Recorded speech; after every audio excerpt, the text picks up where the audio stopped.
Hey, Brian from Garage Mahal. If you have this HS900 and you love it as much as I do, it only comes with one battery. However, you can buy a second battery, which I highly recommend.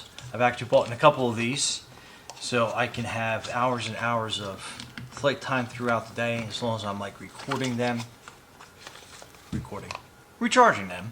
on a regular basis.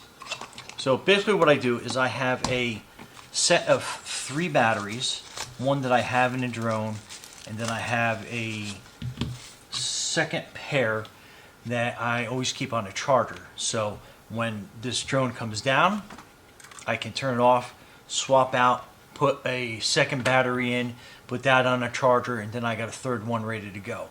So if you want to get like a 8-10 hour day of videography in there, or photos from your drone, this is exactly what I do. So again, 3 batteries, most optimal. That way you got one in the drone, one charging, the other one charging. When this one lands, you can swap it out, put the second battery in there, and then just like rotate them.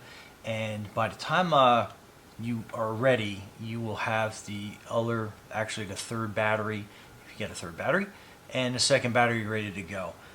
Anyway, that's how I get full days out of videography with this HS900, which is a incredible drone, and if you love it as much as I do, you're going to stack up on your batteries. Anyway, Brian from Garage Mahal, thanks for watching, and be safe out there.